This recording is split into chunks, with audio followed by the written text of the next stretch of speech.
Estimates کی بات کر رہا ہوں، پاکستان کے ایسٹیمیٹس نہیں ہیں. تو اتنے شرپسندوں کے ساتھ جو ہے وہ تو لا انفورسنگ ایجنسی کو بڑے آرام سے نپٹنا چاہیے. میرا خیال ہے کہ وہ سویلین کیجویلٹی کی وجہ سے تھوڑا سا ریسٹرین رکھتی ہیں، ادروائز ان سے نپٹنا چاہیے، ان کو نپٹنا پڑے گا. یہ پاکستان کی سوورنٹی کا اور انٹیگریٹی کا مسئلہ ہے. ٹھیک ہے. احمد ولید صاحب، سر دہشت گردی میں اضافہ، ملک دشمن عناصر کے اصل میں عزائم کیا ہیں؟ کیا آپ دیکھ رہے ہیں کہ حکومت اس دفعہ واقعی دہشت گردی کا یہ جو ناسور ہے اسے جڑ سے اکھاڑ پھینکے گی؟ دیکھیں، پاکستان کی جو حکومت ہے ایک عرصے سے ہم دیکھ رہے ہیں کہ بلوچستان اور جو مغربی سرحدیں ہیں اس کے اوپر یہ لا لیسنس اور یہ دہشت گردی کے جو مطلب چیزیں چل رہی ہیں اس کو نمٹنے کے لیے بہت ساری اسٹریٹجیز بنی. ایک آپریشن بھی ہوا، سوات آپریشن ہوا، جس کے بعد تھوڑا سکون ہوا پاکستان میں. اس سے پہلے ساری جو اس طرح کی تنظیمیں تھیں وہ کھل کے کام کر رہی تھی پاکستان میں. آپ نے دیکھا کہ پورے پاکستان بھر میں ہر شہر میں، بڑے شہر میں انہوں نے جہاں چاہا وہاں اٹیک کیا. اس آپریشن کے بعد پھر کافی عرصہ تک آپ نے دیکھا کہ بہتری آئی اور کچھ اس طرح سے معاملات بہتر ہونا شروع ہوئے. اچھا، اب دوسری بات آ گئی بلوچستان اور جو ادھر کے پی میں جو پاٹا کے ایریاز ہیں ان کی اور دونوں کی. بلوچستان میں اکثر کہا جاتا ہے کہ وہاں پہ BLA جو کالعدم ہے اور وہ متحرک ہے اور اس کو سپورٹ ہے بھارت کی. اوبیسلی جب اس طرح کی سچویشن ہوگی تو اس طرح کے جو آپ کے دشمن ملک ہیں وہ اس سے فائدہ اٹھائیں گے. تو دوسری چیز یہ ہے کہ وہاں پہ جو پولیٹیکل فورسز ہیں، کچھ فورسز، اب کل خواجہ آصف نے جو اسٹیٹمنٹ دی کہ اکبر بگٹی کی شہادت کے بعد بلوچستان کے حالات جو ہیں زیادہ خراب ہوئے. تو اس کا مطلب ہے کہ جو وہاں کے جو امن پسند لوگ تھے، یعنی بگٹی کو اب وہ امن پسند کہہ رہے ہیں، اس وقت ان کو دہشت گرد اور غدار قرار دیا گیا. تو میرا خیال ہے کہ اس طرح کے لوگ موجود ہیں جو آپ اگر ان کو پہلے اپنے ساتھ ملائیں اور ان کے ساتھ مذاکرات کریں، ان کے ساتھ بات چیت کریں، پھر جو اس طرح کی جو تنظیمیں ہیں وہ قوت نہیں پکڑ سکیں گی اس طرح سے. ان کو اس طرح سے جو طاقت مل رہی ہے اس وقت وہ نہیں مل پائے گی. اور پاکستان کی حکومت اور جو ادارے ہیں انہیں علم ہے وہاں پر کہ کون کون سی ایسے لوگ ہیں جو کہ چاہے وہ ان کو بولیں آپ ناراض بلوچی ہیں، چاہے وہ کچھ اور لوگ ہیں، کچھ سیاسی لوگ ہیں جو سیاسی عمل میں رہنا چاہتے ہیں، آپ ان کو انگیج کریں. جیسے رضی صاحب اگزامپل دے رہے تھے کہ ایک جو آئرلینڈ میں پولیٹیکل شن فین اور دوسری طرف وہ جو ان کی آئرش جو تنظیم تھی جو لڑ رہی تھی وہاں پہ، تو وہ دونوں طرف سے بات چیت چلتی ہے. یعنی میرے خیال میں دنیا بھر کی جنگیں، دنیا بھر کے اس طرح کی جو معاملات ہیں، دونوں ٹیکٹکس یوز کرنے چاہیے. ٹھیک ہے. یعنی کہ آپ لازمی نہیں کہ وہ دہشت گردوں سے ڈائریکٹ بات چیت کریں، ان کو آپ بالکل ان سے ان کا کلا کما کریں، اور دوسری طرف جو ہے جہاں پہ آپ کو بات چیت تھوڑی بہت شروع کرنی چاہیے وہاں پہ شروع کریں تاکہ انگیج رہیں، تو پھر جا کے شاید کوئی مسئلہ جو ہے کسی طرف جائے. دوسرا یہ کہ ہر مسئلے کا حل جو ہے سیاستدان کا ایک طریقہ کار ہے بات چیت کرنے کا. کچھ اداروں میں بات چیت آپ اس طرح سے نہیں کر پاتے. ٹھیک ہے. یعنی کہ وہ سیاستدانوں کا کام ہوتا ہے علاقے میں مسائل حل کرنا، اس طرح کے جھگڑے نمٹانا، کوئی لڑائیاں ختم کرانا، جو دشمنیاں چل رہی ہوتی ہیں ان کو ختم کرانا. تو ان کو طریقہ کار آتے ہیں. سیاستدان جو ہے وہ ہر ایک کی بات سنتا ہے، پھر کوئی نہ کوئی ایک سٹیپ آگے جا کے اس کو پھر آگے لے کے جاتا ہے. تو میرا خیال ہے کہ یہ ہمیں اس طرف بھی جانا چاہیے. اور دوسرا یہ کہ جو اس طرح کے ایلیمنٹس ہیں جن کو بھارت کی سپورٹ ہے یا اور ایلیمنٹس اس طرح کے جو انٹرنیشنل سپورٹ کے ساتھ دہشت گردی کر رہے ہیں، ان کے ساتھ بالکل جو اسی جیسے وہ کر رہے ہیں پاکستان کے ساتھ، ان کے ساتھ اسی طرح نمٹنا ہوگا.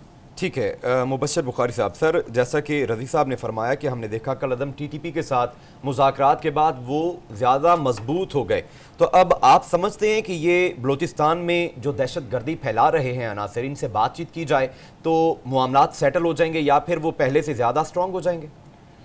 دیکھیے، سب سے پہلی بات تو یہ کہ ہم نا ایک کنفیوزڈ پالیسیز فارمولیشن کا شکار. ٹھیک ہے.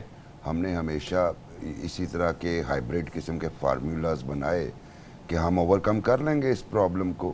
لیکن میں آپ کو چلیے KP میں جو پیس ڈیلز ہوئی ہیں اس میں سراروغا کی ہوئی کمانڈر نیک محمد کے ساتھ، بیت اللہ محسود کے ساتھ ہوئی، اس سے پہلے عبداللہ محسود کے ساتھ ہوئی، صوفی محمد کے ساتھ ہوئی.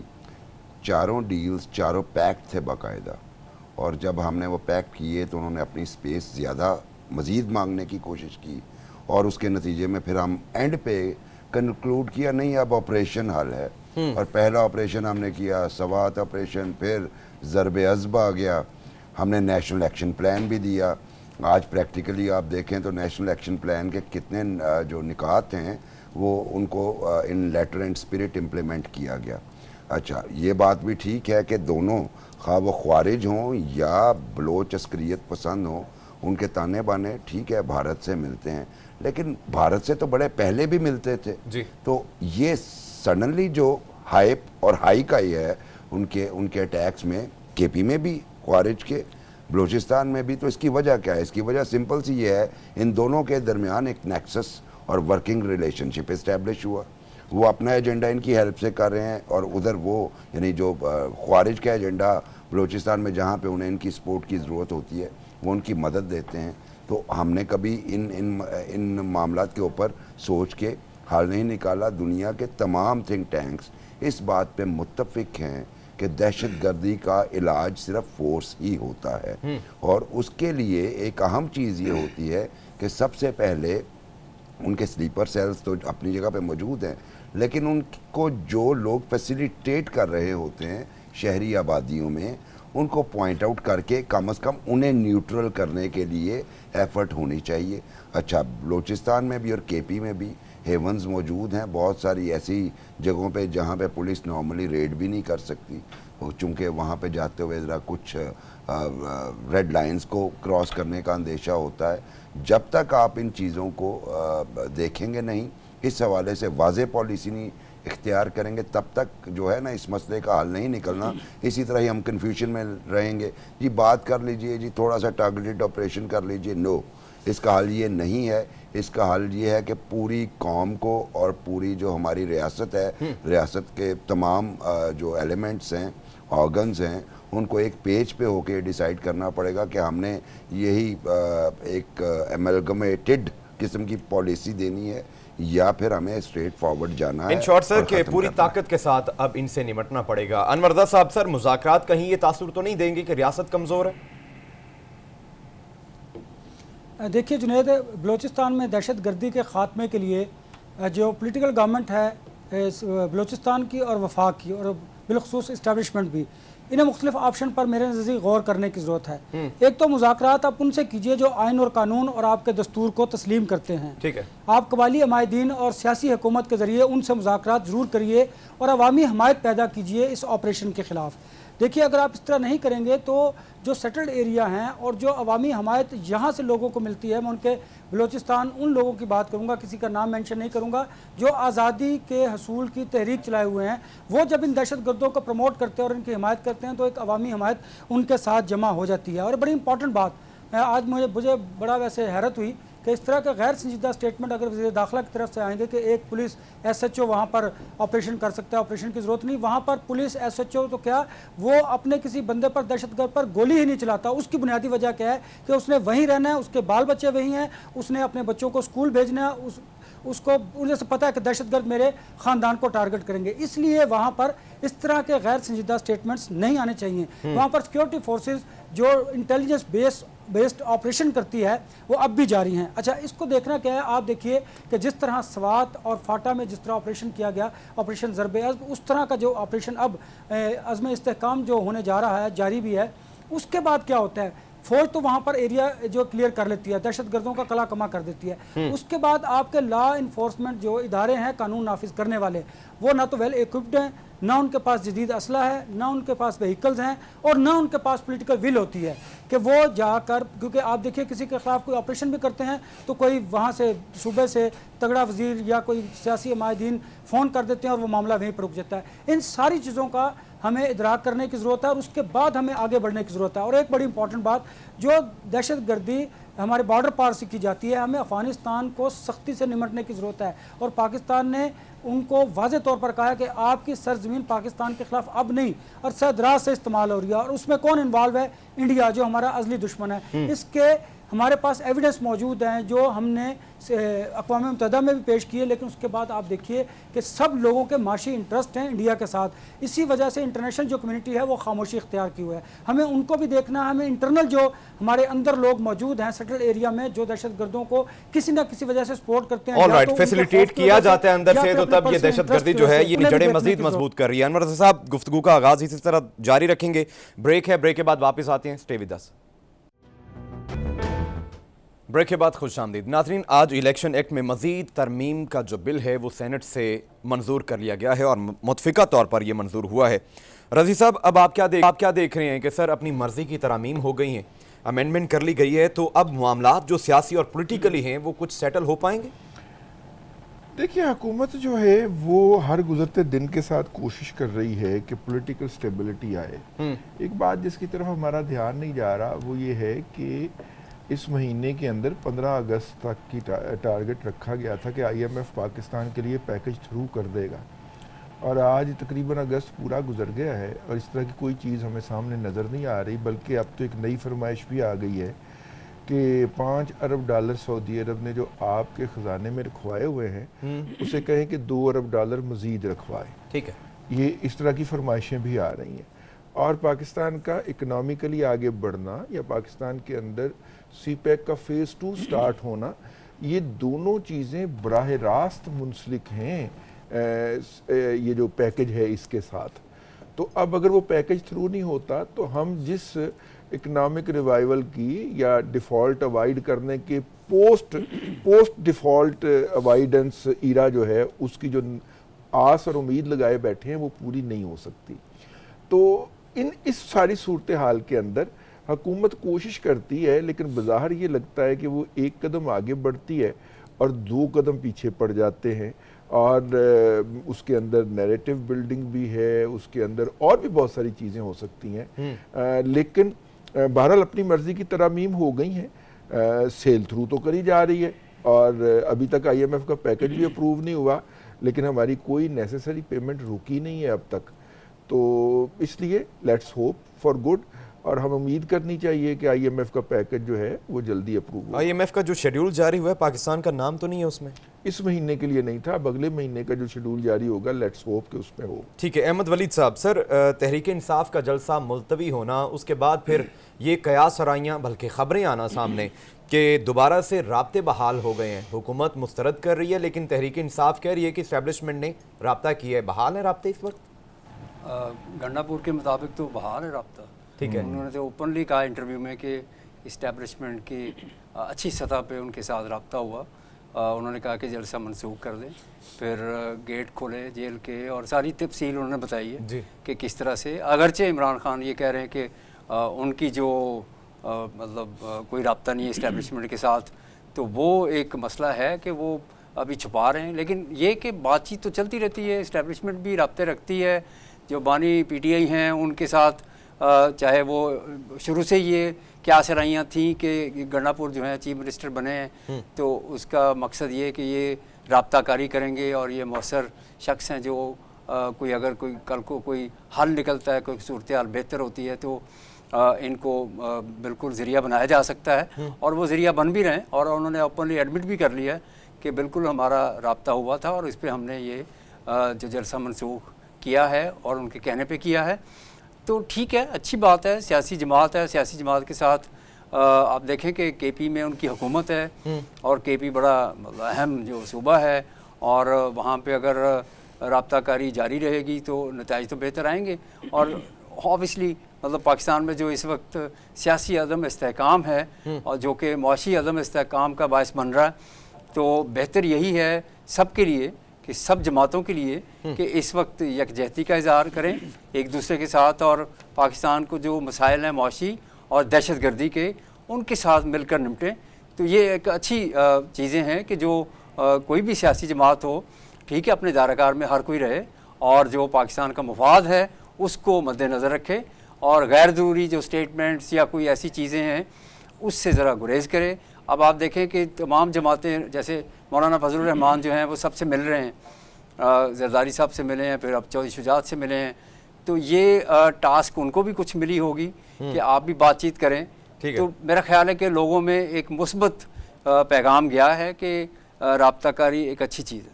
صحیح ہے. بخاری صاحب, سر سیاسی جماعتوں میں ڈائیلاگ کا جو امکان ہے وہ موجود ہے, اور کیا آپ سمجھتے ہیں کہ بانی تحریک انصاف کی رہائی ممکن ہو پائے گی, کیونکہ اب 9 مئی کے کیسز ہیں جن پر ضمانت ہونا باقی ہے, کیا سمجھتے ہیں آپ؟ جی دیکھیے, پاکستان میں ایک بہت بڑا مسئلہ ہے, یا تو سیاسی بنیادوں پہ کیسز بنتے ہیں, ٹھیک ہے, یا پھر اسی بنیادوں پہ جینون کیسز کا بھی خارج ہو جاتے ہیں. اچھا, چونکہ میں اپنے آپ کو سمجھتا ہوں کہ رول آف لاء کی بات کرنی ہے اور رول آف لاء ہی اس ملک کا حل ہے, تو اس میں سمپل سا ایک کلیہ ہے کہ اگر کسی نے کچھ کیا ہے, ایویڈنس اپنی جگہ پہ موجود ہے تو اسے کنوکٹ کیجئے, اگر کچھ نہیں کیا, سیاسی بنیادوں پہ بند کیا, تو اسے ریلیز کیجئے. لیکن ہیونگ سیڈ دیٹ, سیاسی کیسز میں بھی یہاں پہ تو لوگ جو ہیں برسوں گزار دیتے ہیں. مطلب کئی مثالیں ہیں, اب میں نام لوں گا تو وہ پھر آپ پہ ٹیگ لگ جاتا ہے کہ فلاں کا نام لے لیا. بندوں نے مطلب 6-7 سال گزار لیے, کیس بنانے والوں نے معافیاں مانگ لی, اس کے باوجود وہ کیسز چلتے رہے. انہوں نے ایڈمٹ کیا کہ جناب ہم نے سیاسی بنیادوں پہ بنائے تھے, پھر بھی وہ کیسز چلتے رہے اور بڑی مشکل سے جان چھوٹی. تو اس کے لیے جو ہے ایک پولیٹیکل ڈائیلاگ ہونا ضروری ہے, اور اس کے ذریعے ایسے کیسز ختم ہو سکتے ہیں. لیکن پولیٹیکل ڈائیلاگز کے ذریعے اگر آپ کرائمز جو ہوئے ہیں, جو کمٹ کیے گئے ہیں, ان کو ختم کرنے کی کوشش کریں گے تو معاشرے میں بگاڑ پیدا ہوگا. آلریڈی کافی ہے, اب تو قانون جو ہے وہ صرف طاقتور کے لیے ہے, طاقتور کو پروٹیکٹ کرنے کے لیے. کمزور بندہ تو قانون کا خود وکٹم بن جاتا ہے. یہ پاکستان کی ایک ریئلٹی ہے. تو جہاں تک بات ہے آپ کی کہ انڈیکیشنز آ رہے ہیں, اس طرح کے انڈیکیٹرز ہیں کہ ایک نیشنل ڈائیلاگ کی طرف بڑھ رہی ہیں تمام parties including P T I, اور وہاں سے بھی اب ایسی آواز آنی شروع ہو گئی ہے. رابطہ کاری کی جو آپ نے بات کی تھی اس پہ میں تھوڑا سا کنفیوزڈ ہوں. اس کی وجہ یہ ہے کہ یاد ہوگا آپ کو کہ پی ٹی آئی کی جانب سے آیا تھا رابطہ ہو گیا, ایک ہائپ کریٹ ہو گئی, اس کے بعد کہا رابطہ نہیں ہوا. اب جو بانی صاحب ہیں وہ کہہ رہے ہیں نہیں ہوا, اور گنڈا پور صاحب کہہ رہے ہیں جی ہو گیا. تو میں اپنے تجربے کی روشنی میں آپ کو بتا رہا ہوں, کیونکہ ایسی رابطہ کاریاں میں نے دیکھی ہیں. ایسی رابطہ کاری جو ہے اپنے ہی پارٹی کے لوگوں کے ذریعے ہوتی ہے, یعنی ان سے کوئی ملا, میسج کنوے ہوا, آگے میسج گیا. اس لیے وہ کیا نام ہے جو صبح صبح جیل میں پہنچے, جس میں محترمہ علیمہ کو بڑا انہوں نے برا منایا, اعظم سواتی صاحب کا, تو یہ بھی شاید ایک رابطہ کاری تھی. جو گنڈا پور صاحب ہیں, ان کے والد محترم کا ملٹری بیک گراؤنڈ تھا, اور یاد رہے کہ وہ مشرف دور میں جو ہے وہ وہاں کی کیئر ٹیکر کیبنٹ میں رہے ہیں.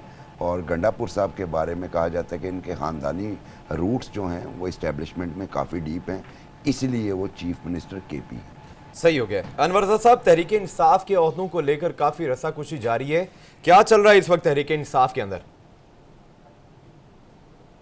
دیکھیے, یہ اب سے نہیں ہے, جب سے بانی پی ٹی آئی جیل میں گئے ہیں یہ اس وقت سے شروع ہے, بلکہ اس سے پہلے بھی تھا. آپ کو یاد ہوگا شاہ محمود قریشی, جہانگیر ترین اور علیم خان, بہت سارے ایسے کریکٹرز ہمارے سامنے موجود ہیں جس کی وجہ سے پارٹی سے لوگوں کو جانا پڑا. اب آپ دیکھیے اس کے بعد جب بانی پی ٹی آئی جیل میں گئے تو کتنی بڑی شخصیات جو ہے وہ ایک دوسرے سے الگ ہوئیں.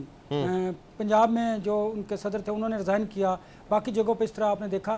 اس کی وجہ کیا تھی؟ کوئی بھی ایک دوسرے کو تسلیم کرنے کے لیے تیار نہیں, کیونکہ یہ جو پاکستان تحریک انصاف کی جو سیکنڈ ٹیئر لیڈرشپ ہے وہ یہ سمجھتی ہے کہ ہم ایک دوسرے سے زیادہ کیپیبل ہیں اور ہم زیادہ باغ دوڑ سنبھال سکتے ہیں اور ہم زیادہ بہتر طریقے سے اسٹیبلشمنٹ کے ساتھ مذاکرات کر سکتے ہیں.